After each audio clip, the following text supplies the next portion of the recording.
لله نحمده ونستعينه ونستغفره ونستهديه ونعوذ بالله من شرور أنفسنا ومن سيئات أعمالنا من يهده الله فلا مضل له ومن يضلله فلا هادي له وأشهد أن لا إله إلا الله وحده لا شريك له وأشهد أن محمدا عبده ورسوله اللهم صل وسلم عليه وعلى آله وأصحابه. السلام عليكم ورحمة الله وبركاته. Minggu lepasnya kita habis baca An-Nifaqul I'tiqadi berkenaan dengan ciri-ciri orang munafik, yang mana antara ciri-ciri orang munafik ni sifat bodoh mereka sendiri cuba untuk menipu Allah Subhanahu Wa Taala. Dia berasa dia boleh tipu Allah Ta'ala, sedangkan Allah Ta'ala Maha mengetahui rahsia. Tak ada benda yang tersembunyi daripada Allah Subhanahu Wa Ta'ala. Yang keduanya ialah mereka ni tazabzub. Mereka ni mudah bertukar warna. Maksudnya mereka boleh berpura-pura tala dua muka. Tujuannya supaya orang anggap mereka ni baik. Jadi mereka temu dengan Yahudi lagu lain, temu dengan orang Islam lagu lain pula itulah sikap mereka yang suka berubah Wa idza laqul ladzina amanu qalu amanna wa idza khalau ila syayatinihim qalu inna ma'akum innama nahnu mustahzi'un. Jadi dua-dua pihak mereka ni ambil hati Yang kelimanya kebodohan mereka juga, iaitu mereka ni mudah kalah terhadap musuh, tak ada semangat untuk berlawan dengan musuh Jadi mereka menyerah kalah awal-awal lagi, dan mereka tak sanggup untuk berhadapan dengan musuh-musuh Islam Dan yang akhir sekali, yang keenamnya, mulut mereka ni boroh, dia tak ada sifat malu Sebab itulah mereka tak malu minta harta ghanimah dengan Rasulullah sallallahu alaihi wasallam walaupun mereka tidak pergi berjihad Itulah antara ciri-ciri yang disebut dalam Al-Quran berkenaan dengan sifat orang munafik Kemudian pagi ni tajuk yang baru, Al-Babus Salis Munaqqisatut Tauhid, bab yang ketiga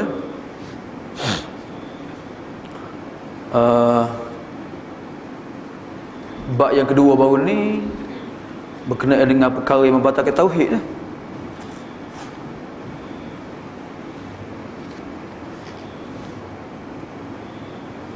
Ataupun di bawah tajuk apa dia, perkara-perkara yang lawan bagi tauhid ni ada tiga lawan bagi tauhid syirik besar, munafik besar. Yang ketiga syirik besar, munafik besar, kufur besar.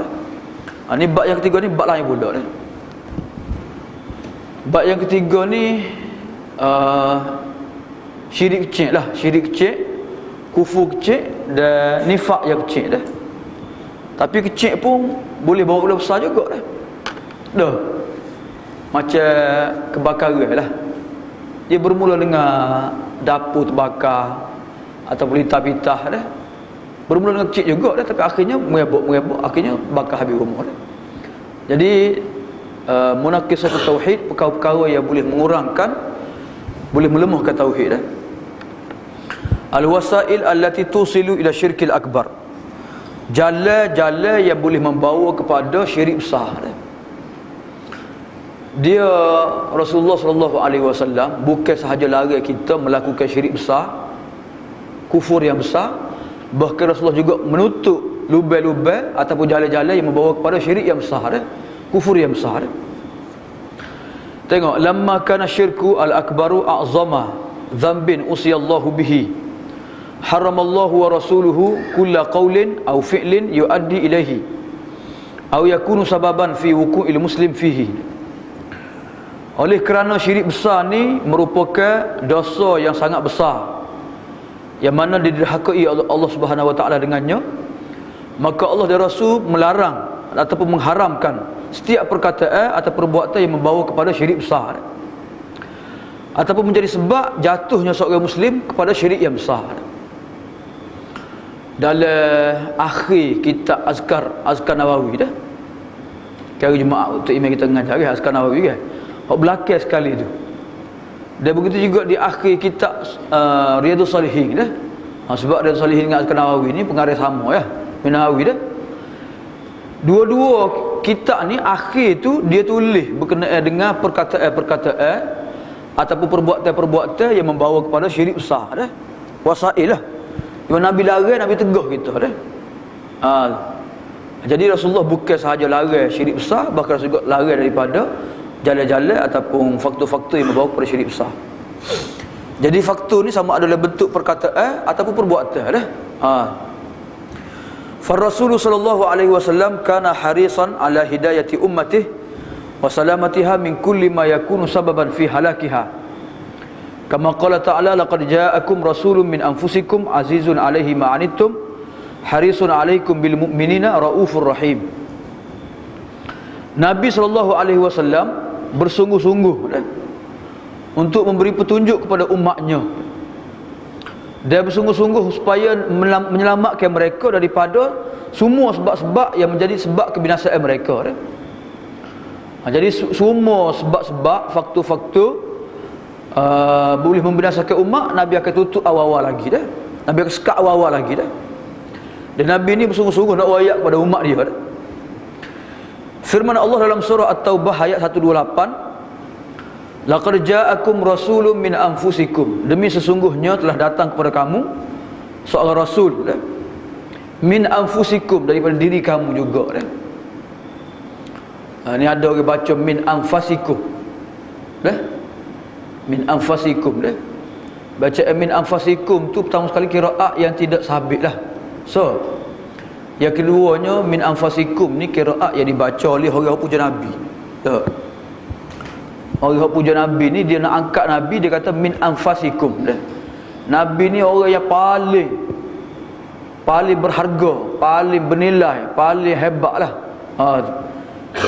Kita tidak nafikan kehebatan Nabi, tapi bila kita ubah qiraat bacaan Al-Quran ni tak kena lah, awal-awal lagi dah. Jadi dia baca min anfasikum dah. Sedangkan Al-Quran ayat-ayat lain tu semua sekali min anfusikum belaka. Dia nak menafikan Nabi ni bukan manusia. Gitu ya benarnya. Kalau min anfusikum maksudnya di kalangan kamu juga, keturunan kamu, bahasa Arab juga, orang Quraisy juga. Masuk min anfusikum. Kalau min anfusikum min anfusikum bukan manusia Nabi ni dah. Manusia pun luar biasa dah. Tu maksud dia dah. Jadi qiraat yang betulnya min anfusikum dah. Azizun alaihi ma anittum, berat ke atas Nabi benda yang menyakiti kamu dah.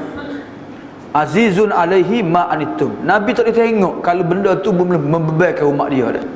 Sebab tu dalam bab puasa kita akan baca pada ni insya-Allah taala, Nabi larang kita sambung puasa 2 hari berturut-turut, dipanggil wisal dah. Nabi larang dah. Dan Nabi juga pernah tegur seorang perempuan yang mana dia ikat tali di masjid. Kerana apa? Kerana dia letih buat ibadat, dia pegang tali tu dah. Jadi Nabi tak boleh tengok kalau menyeksa orang, menyeksa diri. Pernah dalam bab nazar, dalam hadis bab nazar, Nabi waktu Nabi buat haji, Nabi pernah tengok seorang orang lelaki tua yang mana berdiri tengah panah dah. Dipapah oleh 2 orang anak dia dah. Nabi kata apa tu? Mereka pun jawab, itulah wahai Rasulullah, Abu Israel dah. Dia tu bernazar nak jalan kaki, tak usah naik kenderaan. Kemudian dia puasa tak usah buka, kemudian nak duduk apa panah dah. Nabi kata suruh dia berteduh, kemudian naik kenderaan, kemudian terus ke puasa dia dah. Sesungguhnya Tuhan tak perlu nak menyeksa hamba-hambanya dah. Jadi nak ayat macam mana Nabi ni tak leh Nabi tengok orang ni menyusah-nyusahkan diri kerana melakukan ibadat ataupun kerana beramal dengan agama dah. Harisun alaikum bil mu'minina. Harisun alaikum, Nabi bersungguh-sungguh ke atas kamu. Maksudnya Nabi bersungguh-sungguh untuk memberi kebaikan, untuk menyampaikan hidayat kepada kamu. Harisun alaikum bil mu'minina raufur rahim. Terhadap orang mukmin Nabi berlemah lembut dan bersifat penyayang. Kalau kita tengok mulai ayat ni inilah sebenarnya sifat pemimpin, seorang pendakwah, seorang ketua, ni lah sifat mereka dah. Tengok sifat Rasulullah, macam mana Rasulullah ni dia sendiri tu orang yang mulia dah. dia sendiri ni tak boleh ambil berat terhadap cakna kepada anak buah dia. Tak boleh tengok dia anak buah ni susah ke, apa dia menghadapi kesukaran ke, dia akan cuba untuk menyelesaikan masalah dia. Dan Nabi bersungguh-sungguh untuk memberi kebaikan dah, beri hidayah dah.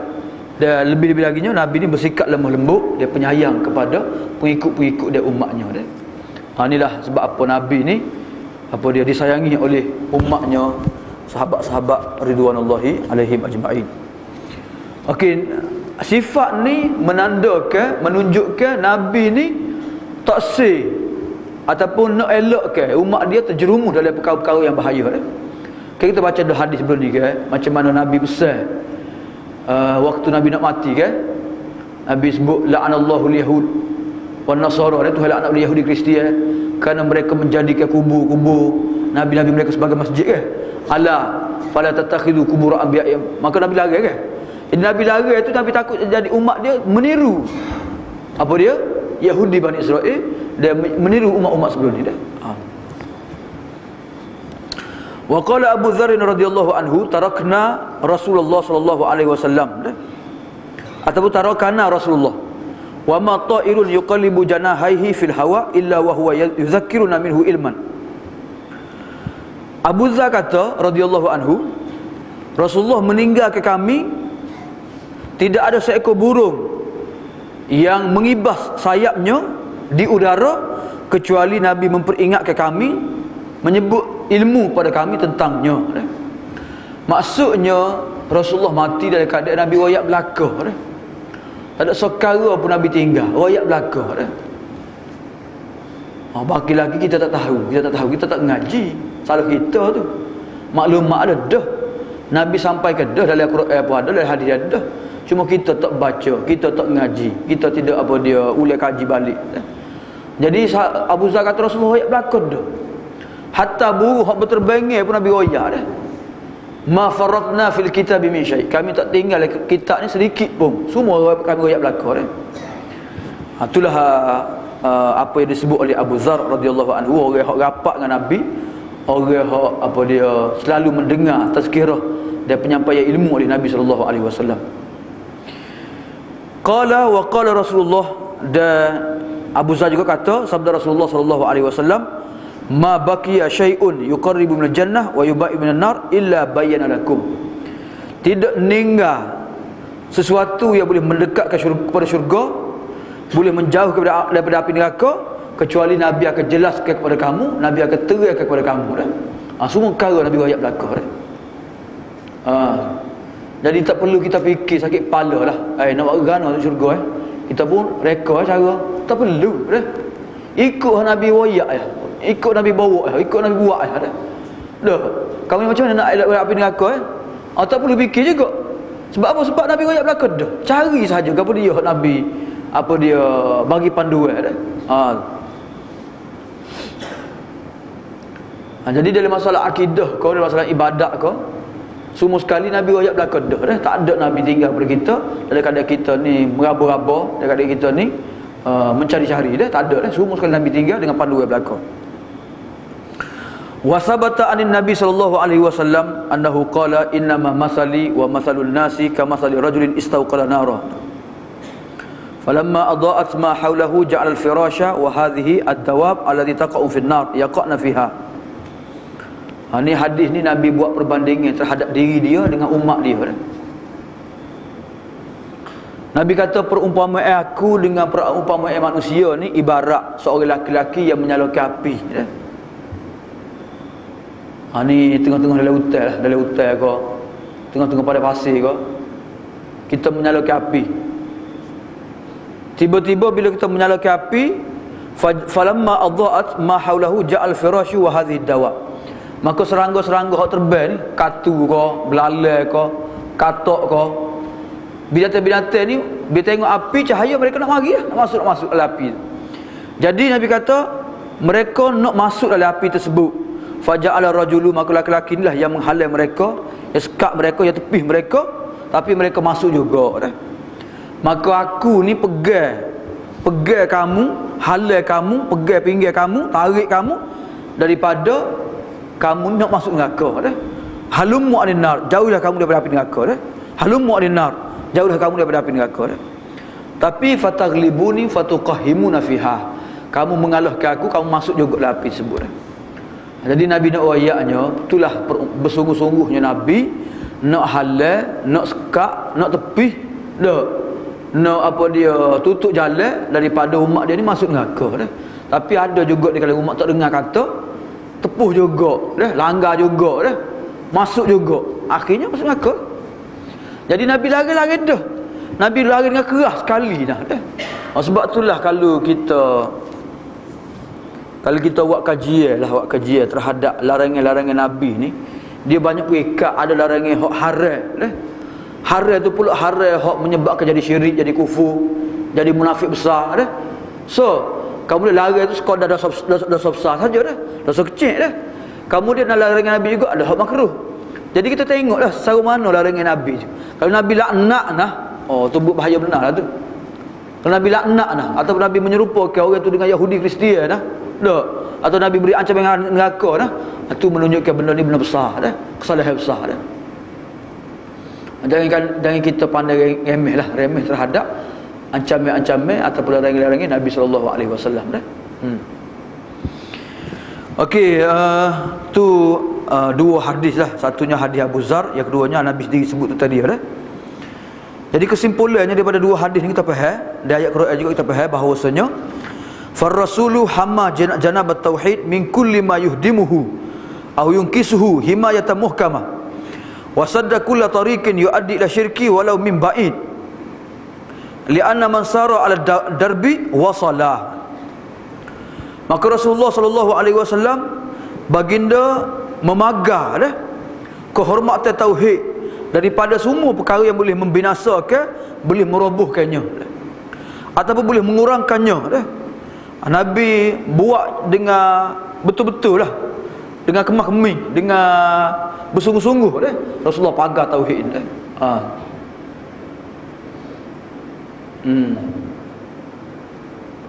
Macam kita pagar rumah kita lah, dah. Kalau kereta tepuh pun, kereta tu hancurnya. Pagar kita tak tumbang dah. Kita buat konkrit pagar kita, buat bata pun dua lapis dah. Kita buat bata lagi, kita pacak besi lagi dah. Kita buat apa dia dengan kukuh lah, dengan kukuh. Maksudnya kalau tembok pun tak lep dah, tak degih dah.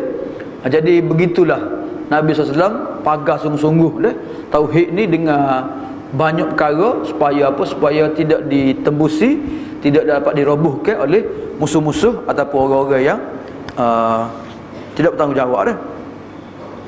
Wasadda kulla tariqin, Nabi menyekat setiap jalan yang membawa kepada syirik, walaupun jalan tu mari jauh sekalipun dah. Sebab itulah contohnya Nabi larang kita bagi nama anak kita yang boleh membawa kepada syirik dah. Ke Syiah ke dia namakan anak dia dengan Abdul Husain dah. Dulu waktu jihad Afghanistan dulu ada mujahidin nama dia Abdul Rasul Sayyaf kan. Ni orang kata belakang lah, kalau orang dah hidup zaman 90-an dulu, 80-an dulu, maka apa dia mujahidin Arab ni tukar nama Abdul Rabbir Rasul Sayyaf dah. Sebab memanglah orang Pakistan, Afghanistan ni banyak nama-nama dia ni tak tahu lah, dia tak ngaji, bukan tak ngaji dah, tapi dia suka nak beri nama dah. Ghulam Muhammad nama dia dah. Nur Muhammad nama dia dah. Sedangkan nama-nama tak kena nama dia ni.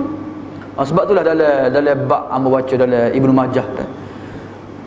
Dalam Ibnu Majah dia ada bab nama-nama yang dibenci, nama-nama yang disukai, kemudian Nabi tukar nama ni dah.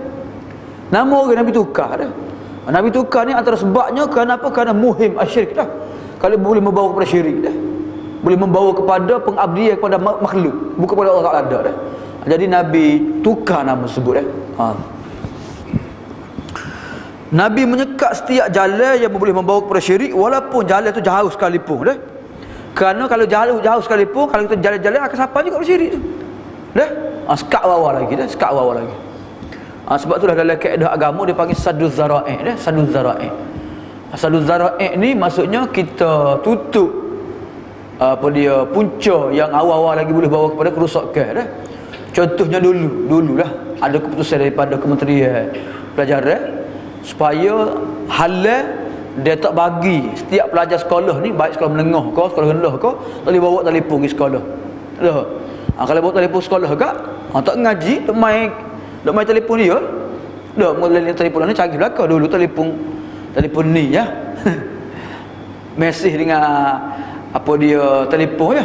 Ala ni dah ada gambarnya. Ada macam-macam lah. Dah, teknologi semua sekali dah. Jadi Kementerian Pelajaran sekat halal awal-awal lagi tak bagi pada budak-budak ni bawa telefon dah. Tapi lah ni katanya boleh bawa semula pula dah. Jadi sadud dzara'i itu maksudnya kita halal awal-awal lagi. Contohnya pelajar di asrama.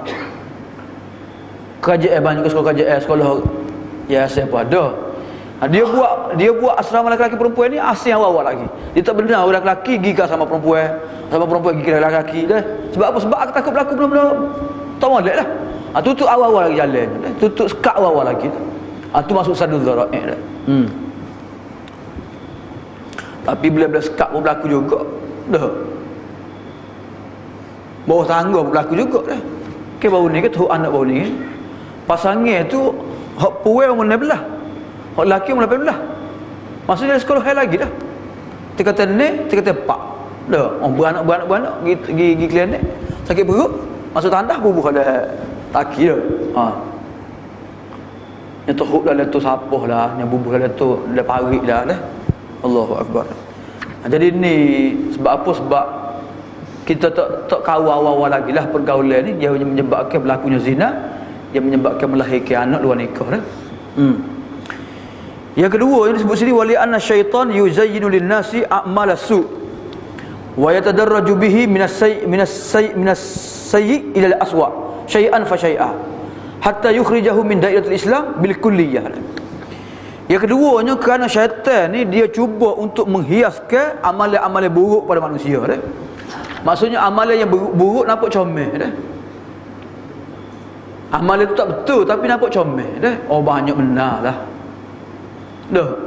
Amalan tu tak betul tapi menampakkan dia ni seolah-olah dia lah kuat beragamanya, kuat berzikirnya, kuat berselawatnya, dah. Sungguh-sungguh buat ibadatnya, tapi sebenarnya dia buat tak kena, salah dah. Sebab itulah dalam kitabul iman ataupun dalam kitabul ittiba' lah, berkenaan dengan berpegang dengan Quran dan Sunnah ni, Nabi ni tegur awal-awal lagi sahabat dah. Kalau sahabat-sahabat ni nampak lebih-lebih sangat, Nabi sekat awal-awal lagi dah. Ke hadis Abdullah bin Amru ke, Nabi tegur dia. Dia nak puasa hari-hari, nak semaya sepanjang malam, dah. Tak tidur dengan bini. Nabi larang awal-awal lagi dah. Sebab apa? Sebab Nabi larang tu, Nabi fikir bukan untuk dia seorang tu. Kalau Nabi tak larang dia seorang, kemudian orang kata boleh buat sebab Nabi tak larang. Tapi Nabi larang tu untuk dia dan untuk orang lain lah. Untuk orang lain juga lah. Tu. Kalau dia seorang, ikut dia, dia seorang, punuh dia seorang lah. Ni takut orang lain tiru juga, punuh juga lah. Sebab itulah hadis-hadis disebut oleh sahabat-sahabat ni, supaya apa? Supaya Nabi ni tak mahu umat dia terjerumus dalam perkara yang hulu dalam agama lah.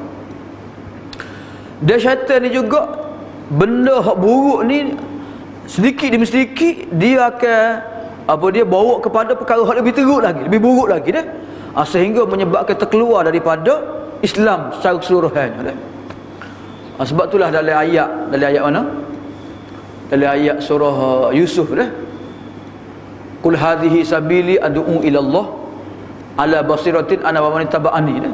Wa subhanallahi wa ma ana minal musyrikin dah. Wa subhanallah wa ma ana minal musyrikin ni Datuk Azwira dia baca ayat ni. Hari tu mana dia baca? Tak ingat. Dia nak ayatnya ayat ni wa subhanallahi wa ma ana minal musyrikin ni. Apabila Nabi royak qul hadhihi sabili, inilah jalan hadhihi sabili ad'u ila Allah, inilah jalan aku yang aku ajak manusia kepada Allah Taala dah. Ana wa man ittaba'ani, aku dan pengikut-pengikut aku, dan sahabat-sahabat lah maksud dia dah. Wa subhanallahi wa ma ana minal musyrikin, nak royaknya jalan Nabi ni ialah menyucikan Allah, dan wa ma ana musyrikin, aku ni bukan musyrik dah. Nak royaknya jalan Nabi ni ialah tauhid dan sunnah dah, tu jalan Nabi nya. Tauhid dan sunnah dah. Kenapa? Kerana bila orang tak ikut tauhid, orang tinggal tauhid, kemudian orang buat benda bid'ah dah, tinggal sunnah Nabi, maka bid'ah perkara baru ni boleh membawa kepada syirik. Kita larang perkara bid'ah ni bukan sahaja benda tu tak betul dengan sunnah Nabi, tapi sedikit demi sedikit benda tersebut akan membawa kepada syirik. Sebab Nabi kata wa ma ana minal musyrikin, bukan aku dikatakan musyrik. Anak ayat bahayalah. Sebab itulah kita kena menjauhi perkara-perkara yang baru. Kita hanya ikut apa yang ditinggalkan oleh Rasulullah sallallahu alaihi wasallam. Sama ada syirik tu syirik besar atau syirik kecil dah. Seolah-olah kita menganggap manusia juga sama dengan Nabi dah. Boleh buat syariat dan boleh reka cara ibadat dah. Ini faman inqada lahu wa taba'a khatawatihi khasira dunya wal akhirah. Jadi siapa hak patuh, sesiapa yang ikut langkah-langkah syaitan, dia akan rugi dunia dan akhirat. Sebab itulah ada orang sebutlah, atau silapnya Ibn Qayyim rahimahullah lah, dia sebut dalam kitab dia Talbisu Iblis dah. Syaitan ni mula-mula sekali dia nak suruh kita buat dosa. Mula-mula sekali lah. Mula-mula sekali dia nak merosakkan akidah kita mula sekali dah. Nak suruh, nak murtadkan kita, nak jerumus pada syirik besar dah. Itu mula-mula sekali dah. Kalau tak boleh dia pengaruhi kita melakukan syirik besar, maka dia suruh kita buat dosa besar. Dah. Kita ni berzina ke, kita ni minum arak ke, kita ni makan riba ke, kita ni berjudi ke, kita ni memutuskan silaturahim ke, dah. Dosa besar. Tak boleh buat dosa besar, dia memperlengah-lengah ke kita buat ibadat dah. Tak usah pergi masjid dah, tak usah pergi menuntut ilmu lah, dah. Tak usah gaul lagi, dia lari-lari dah. Tak boleh hatu dia orang lain pula dah. Biarlah kamu pergi masjid, pergi masjid, pergi pakai jubah, tapi on sedap lagi dah. Zikir dah cacat, zikir dah cacat, zikir bla-bla unggal, bla-bla musim. Tu sedap lagi. Ni biasa-biasa je ni. Bos maya jemaah gapo dia tak zuk lagi. Mana jemaah dah. Muku pun ramai-ramai dah. Ngapa lu dengan banyaknya berzikir, dengan apa dia macam-macam cara lah. Tu bagus lagi kita. Kita kira pula. Lepas tu habis zikir, tak ada lagi zikir sini ni. Kena zikir kubur pula dah. Zikir kubur lagi zuk. Jadi syaitan ni dia akan apa dia buat jalan pada kita ke arah tu lah. Akhirnya kita menjadi puja kubur, puja tok guru dah, puja orang mati dan sebagainya lah. Jadi dia akan cari jalan pada kita untuk kita pergi juga pada syirik Allah Ta'ala dah, melalui perkara-perkara baru ni dalam agama dah. Inovasi dalam agama ni. Walidzalika lamma asa katsirun minal muslimin nabiyahum Muhammad bin Abdullah yaf'alu bi ba'dil umur bi fi'li ba'dil umur allati nahahum anha wa hadzarahum anha minha wa tabau khutuwati syayatin alladhi zayyana lahum al-batil wa da'ahum ilaihi hatta dhannu annahum al-haqqi ma'a mukhalafatihim wa ma'siyatihim sarihan nabi adda bihim ila dhalika ila wuqu'i fi syirkil akbar. Sebab itulah katanya pengarang kita, bila kita tengok ramai di kalangan umat Nabi Muhammad ni yang menderhaka terhadap nabi mereka dah, Muhammad bin Abdullah sallallahu alaihi wasallam. Macam mana derhaka? Mereka melakukan setengah perkara hak Nabi larang, hak Nabi beri peringatan dah. Nabi beri peringatan jangan buat bina kubur atas masjid, jangan buat masjid atas kubur, jangan buat kubur atas masjid dah. Kemudian Nabi larang pula jangan puja dia lebih-lebih dah. Lalu mereka pun buat juga. Kemudian mereka mengikut jejak langkah syaitan dah. Yang mana syaitan menampakkan tindak tanduk mereka tu comel. Bendanya batil, tapi dikelirukan oleh syaitan dah. Dinyamar oleh syaitan, menampak benda tu bawa molek dah, bawa baik dah. Kemudian syaitan wada'ahum ilaihi hatta dhannu. Dan syaitan mengajak mereka kepada perkara mungkar, perkara baru ni, sehingga mereka menyangka inilah kebenaran sebenar-benarnya. Setengah-setengah orang ni dia tengok kita, gapo dia buat ibadat agama gitu ya, pergi masjid, pergi dengan ngajar, tak ada gapo dah. Ni hak sungguh-sungguhnya dia dah. Dia ajak kita, mari buat gini. Ni berzikir sungguh-sungguhnya. Mari bai'ah dengan tok guru ni. Ni dah. Hak ni sungguh-sungguhnya. Hak ni ke mana seimehnya dah. Sehingga dia taksub dengan guru dia sujud untuk guru dia dah. Macam-macam dah. Jadi dia anggap bahawasanya ibadat kita buat tak ada gapo pun. Tak. Tak ada gapo pun kita buat dah. Hak biasa-biasa je. Sebab Nabi ajar biasa-biasa, Nabi ajar. Bukan hak biasa tak dah. Kalau ajar hak biasa agak berat siapa dia nak buat dia. Jadi Nabi ajar hak biasa-biasa saja dah. Jadi mereka nak ajak orang hak mengamalkan zikir-zikir ataupun ibadat-ibadat hak luar biasa, hak cara mereka lah. Okey, akhir sekali bila mereka derhaka dan mereka menyalahi Rasulullah sallallahu alaihi wasallam, maka perkara itu mendorong mereka jatuh pada syirik yang besar yang menyebabkan terkeluar daripada agama dia. Itulah nak royak bahayanya dia. Sebab itulah sebab itulah dalam masalah minta maaf lah tersebut sikit, berkenaan dengan sambut teh hari 2 ni kan. Baru ni hari ibu, lepas pada hari ibu, hari ke dah tu? Hari nurse. Cuma nurse ni sedih sikit, dia kata hari ibu hari sungguh, hari nurse hari tak sungguh. Lepas tu hari guru pula, hari guru ni mari hari guru kan. Ni hari Ahad ni sekolah-sekolah agak, kalau pergi buka sekolah agak, dia akan buat sambutan hari guru lah. Jadi hari tu cikgu duk main sukai lah, tak mengajar lah hari seharinya. Hari cikgu kan, hari cikgu guru kan, buat makan jamuan dah, bilik guru buat jamuan, mungkin malam tu makan di hotel dah, macam-macam lah. Boleh anugerah guru cemerlang macam-macam lah dah. Perikat kementerian pun ada, perikat PPD pun ada, perikat negeri pun ada, perikat apa dia kebangsaan pun ada, perikat sekolah pun ada dah. Kemudian hari apa lagi mana je? Macam-macam hari dah. Jadi bila kita tanya kepada ahli ulama, boleh ke tidak kita menyambut hari-hari ini ni? Tak. Jadi ada di kalangan ulama orang kata boleh. Ada kata tak boleh dah. Tapi biarlah pak kita ni kata-kata boleh berlaku pak kita ni dah. Amo suka tengok pendapat ulama hak melarang, hak menegah dah. Dia kata bukan gapo, bukan kita nak larang, nak menghormati guru. Memang Islam lama dah suruh hormati guru ni.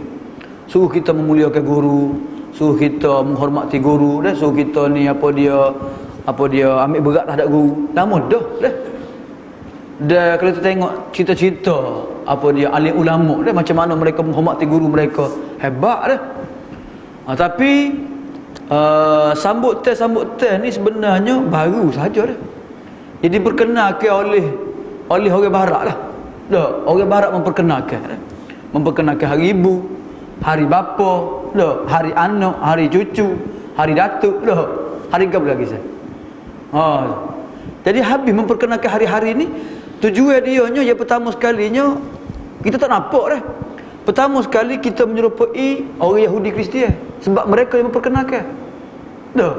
So yang keduanya, tujuan keduanya untuk kita melupakan hari kebesaran Islam. Jadi kita nak besar-besarkan hari ni, hari Islam tu tak besar mana. Dah. Jadi kecil hak tu orang tak nampaknya dah. Jadi kalau hari ibu, contoh hari ibu kat dia hurahlah macam mana hari ibu ni. Hari ibu ni orang barat yang memperkenalkan. Orang barat ni bila mereka ni boleh berdikari, bila mereka ni besar, mereka tinggal mak ayah mereka duduk rumah seorang. Kita tengok cerita putih kan, orang tua dengan anjing dia bawa jalan dengan atuk lelaki dia dah, dia bawa dia jalan itu ya. Orang tua dia tinggal ke, sama ada mereka hantar, kalau jauh sikit dia hantar rumah orang tua, kalau tak jauh mereka tinggal gitu lah. Jadi mereka fikir-fikir macam mana kita ni nak meraihkan mak kita, ayah kita sehari dah setahun. Jadi mereka pergilah, nak buatlah hari ibu sehari. Jadi hari ibu sehari tu beli hadiah, belanja makan. Lepas pada tu lepas tu kat tinggal pula setahun pula. Tak ada pula temu pula mak dia. Tu cara orang barat dia. Jadi Islam mengajar kita tak gitu. Islam mengajar kita berbuat baik ibu bapa ni hari-hari, setiap masa dah. Sehingga kalau kita ni orang berkeluarga dah ni, mak kita, ayah kita masih hidup, kita ada anak isteri, kita kena ambil berat mak ayah kita lagi. Dah, kan cerita 3 orang terperangkap dalam gua tu kan. Orang yang kedua, orang yang pertama tu dia cerita, wahai Rasulullah, aku ni ada mak ayah hidup, aku masih hidup dah. Satu hari aku pergi cari susu lambat kelik. Mak aku tidur dah, anak aku pun teriak nak susu dah. Aku tak bagi pada mereka susu ni sehingga aku tunggu mak ayah aku bangun dulu, bagi minum dia dulu, barulah aku bagi pada anak-anak aku dah. Wahai Tuhan, kalau aku buat benda ni baik, maka minta tolong buka lah pintu gua dah. Akhirnya buka dah. Nak royaknya Islam ni mengajar kita mengambil berat terhadap ibu bapa dah. Jadi sebab itulah hatta rumah orang tua ni baru ya. Dulu tak ada orang buat gini. Dah. Bila kita tengok memang orang Cina dia rumah orang tua dah. Amo pergi belah Penang. Banyak benar rumah orang tua dah. Jadi memang dia atas mak ayah dia rumah orang tua dah. Dah. Hak tak cara rasa pun ada juga. Hak tak cara rasa ada juga dah. Jadi Islam tidak mengajar begitu dah. Jadi sebab itulah kalau kita tengok sini, hari ibu ni bukan cetusan daripada Islam tidak dah, tapi ni daripada barat dah. Tapi kita pun apa comel dah. Kita pun. So yang keduanya dia kata sebenarnya hari ibu ni sengaja diwar-warkan oleh pihak media masa.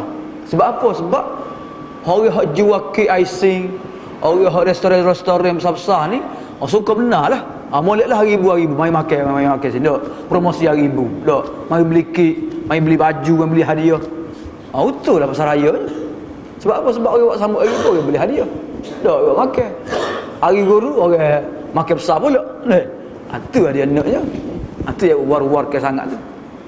Jadi walaupun benda tu kecil-kecil, tapi kita tengok molek dia. Apakah pandangan ataukah prinsip terhadap perayaan-perayaan yang direka-reka dah. Tu. Jangan kita tak khabar manalah. Kita pun terikut-ikut terpengaruh dengan mereka dah. Kalau kita nak sambut juga pun kena berwaspadalah.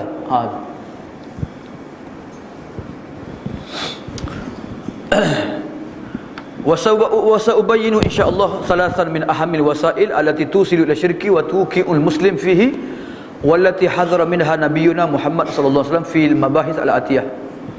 Katanya pengarah kita ni insyaallah aku akan jelaskan di sini 3 perkara yang paling penting, faktor utama yang boleh menyampaikan kepada syirik, yang boleh menjatuhkan muslim ke dalamnya dah.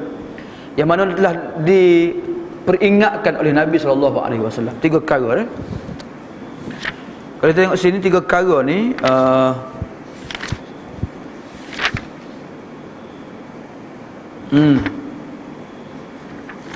3 perkara ni, yang pertama al-ghuluwu fi salihin.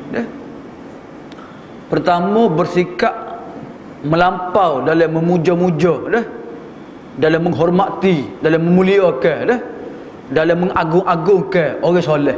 Sama ada orang soleh tu masih hidup ataupun telah mati dah Itu yang pertama, al-ghuluwu fi salihin. Yang keduanya, kalau tengok muka surat depan tu, at-tabarruk al-mamnu mengambil berkat juga boleh membawa kepada syirik Mengambil berkat hak ditegah lah. Dia ada ambil berkat hak dibolehkan, ada ambil berkat hak ditegah Ambil berkat hak dibolehkan tu sikit saja hak banyaknya hak dilarang tu. At-tabarruk mengambil berkat. Dan yang ketiganya,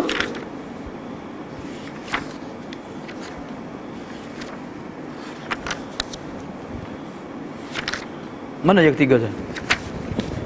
Yang ketiga ni yang ketiga Yang ketiganya iaitu raf'ul kubur Raf'ul kubur wa tajsisuha wa israjuha wa bina'ul ghuraf fawqaha Orang hak buat binaan, buat apa dia konkrit, buat macam-macam atas kubur tabur bunga atas kubur ini juga antara faktor-faktor yang boleh membawa kepada syirik pada Allah Subhanahu wa taala. 3 perkara tajuk insya-Allah kita akan baca 3 tajuk ni pada kuliah akan datang. Panjang lebar. Yang pertamanya al-ghuluwu fi salihin, sikap melampau terhadap orang soleh. Yang keduanya at-tabarru' al-mamnu', mengambil berkat yang ditegah oleh agama. Yang ketiganya ialah berlebih-lebih dalam membina, buat binaan atas kubur. Baru ni happy Mother's Day baru ni orang tak ke dia baru ni bela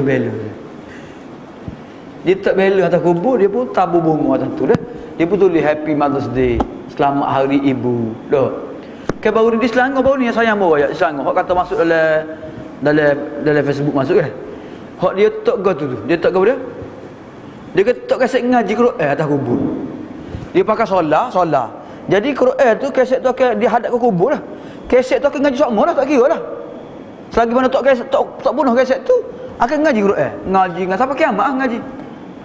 Selagi mana tak bunuh kaset tu bukan ngaji Quran.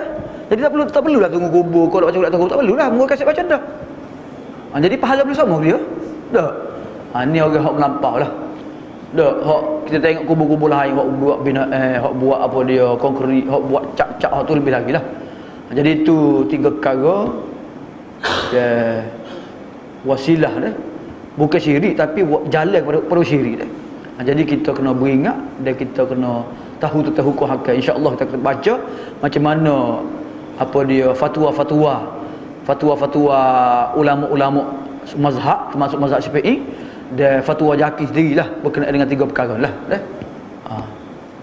Itulah hamba rasa tajuk pada pagi ini, iaitu al-wasail allati tusilu ila syirki, jalan-jalan yang membawa kepada syirik, yang mana Nabi bersungguh-sungguh untuk memberi peringatan dan melarang kita dah. Dan kita kena beringatlah. Wallahu ta'ala a'lam wa a'lam. Ada soalan ke?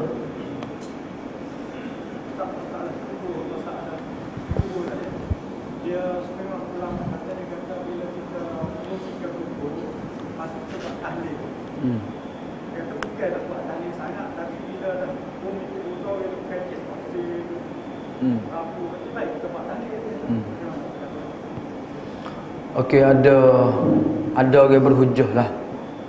Dia kata lepas pada ke bumi mayat tu kita tahlil, kita duduk baca Quran dah. Nabi tak buat pun tahlil tu, baca Quran tu, dia kata, tapi daripada duduk buat-buat, baik kita tahlil, berzikir, berdoa, baca Quran, boleh pahala juga dah. Tu hujah mereka lah. Tapi kita kata lebih baik lagi kita ambil cara Nabi. Macam mana Nabi buat lepas pada ke bumi mayat tu.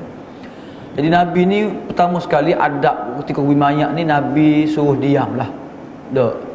Diam ni maksudnya tak bercakap, tidak mengangkat suara dah. Sebab waktu itulah waktu sepatutnya kita memerhati, kita tengok macam mana sahabat kita dikebumikan. Satu hari kelak kita juga akan jadi macam mayat tu jugalah.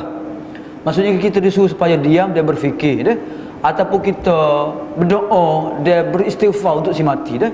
Berdoa untuk dia dah. Berdoa untuk si mati dah. Sebab itulah Nabi SAW lepas selesai ke bumi mayat tu, Nabi kumpulkan sahabat-sahabat, Nabi bagi tazkirah ringkas dah. Nabi royak apabila bila orang seorang tu dikebumikan, mari dua orang malaikat dah akan tanya soalan ke dia dah. Kemudian ada orang hak kena azab kubur, ada orang hak diberi nikmat dalam kubur dah. Jadi lebih baiklah kita ambil cara Nabi dah. Nabi suruh kita istighfar, minta ampun kepada orang mati, kemudian Nabi bagi peringatan, kemudian Nabi balik dah. Hak tu cara lebih baik lagi dah. Kita ni yang reka-reka ni, kita tak tahu cara Nabi dah.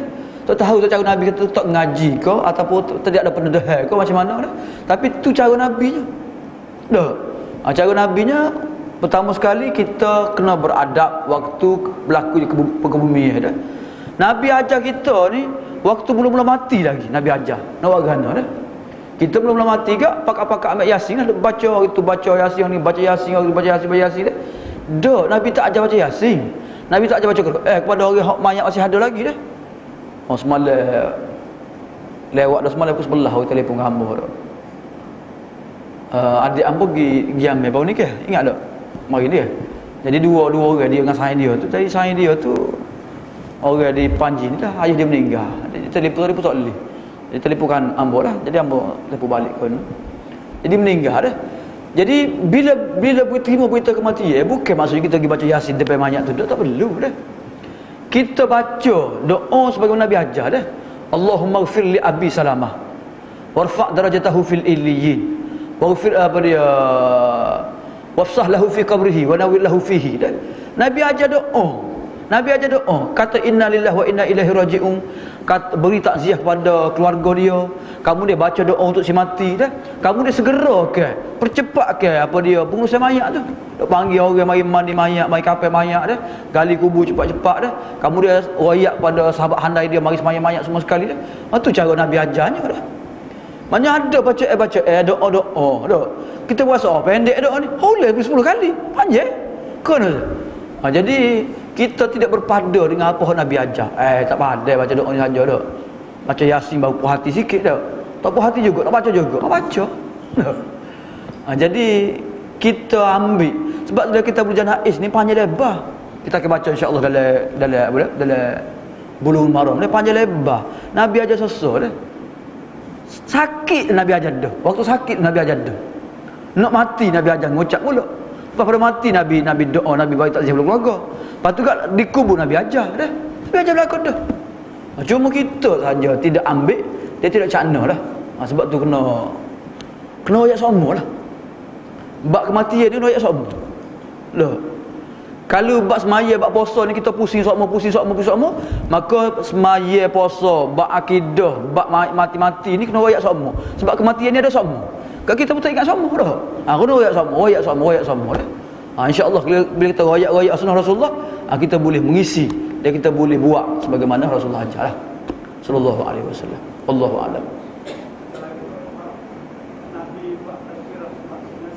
Ya.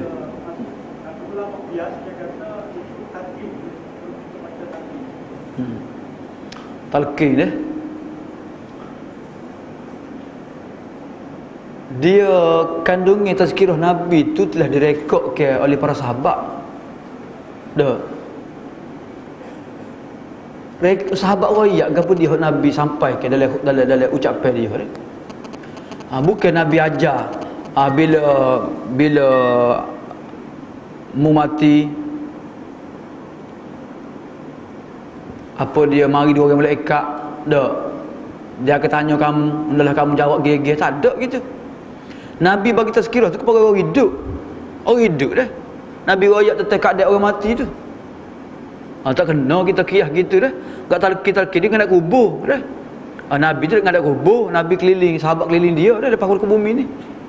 Dah, memang dekat dengan kubur lah, atas kubur juga dalam tazkirah tu. Tak kena dah. Sebab lafaz-lafaz hak ada talqin tak sama dengan lafaz hak tazkirah Nabi dah. So, yang keduanya, talqin hak benar-benar hak Nabi buatnya ialah mana? Iaitu talqin Nabi ajar kau nak matilah. Hak tu talqin sebenar Nabinya. Nabi talqin ke tak? Nabi talqin. Lakinu mautakum la ilaha illallah. Talqinkanlah mayat kamu dengan la ilaha illallah. Lakinu mautakum masa orang nak mati dengan kamu la ilaha illallah. Nabi sendiri royak talqin kepada saudara dia. Qul ya ammi la ilaha illallah kalimatan uhaju biha. Katakanlah wahai pak saudaraku la ilaha illallah. Nabi talqin kepada saudara dia. Nabi pernah talqin kepada budak Yahudi. Nabi pergi ziarah dia sakit, Nabi pergi talqin dia. Wahai budak sebutlah la ilaha illallah. Budak ni tengok pada ayah dia. Ayah dia kata mengikut Abdul Qasim lah. Anak dia pun mengucap. Akhirnya mati dekat Islam juga. Nabi pun talqin. Talqin ke tak? Kita talqin banyak. Mak orang mati ni. Iaitu talqin bila? Dekat-dekat nak mati. Sebab talqin itulah yang bermanfaat untuk dia nya. Man kana akhiru kalamihi la ilaha illallah dakhala jannah. Orang yang sempat mengucap kalimah la ilaha illallah mati itu masuk syurga. Jadi itu talqin hak sebenar-benar hak Nabi buatnya dah. Kita baca hari talqin tapi kita tak ikut perbuatan Nabi. Nabi suruh talqin, Nabi buat talqin. Mana talqin Nabinya? Itu sebelum mati. Dah. Jadi tak boleh nak kiyah lah. Tak boleh nak kiyah ucapan Nabi atas kubur kepada sahabat-sahabat tazkirah Nabi dengan kita nak kiyah talqin mayat dah. Sebab talqin mayat tu memang tu email kau nak ajar mayat tu dah. Semua ucap kata radina billahi rabba dah semua sekali. Kau kepada dia. Perkataan dia tu faham ke kita baca tu. Nak baca molek perkataan dia tu. Tak samalah. Jangan kita mengkiyahkan sunnah Nabi dengan sunnah kita buat sendiri. Jangan dah. Besar dosa tu. Kita nak nak sama tarah ke sunnah kita dengan sunnah Nabi. Jangan sah. Sunnah Nabi vs sunnah kita dah. Tak kena dah. Ada dah. Aku qouli hadza wa astaghfirullah li wa lakum. Wassalamualaikum warahmatullahi wabarakatuh.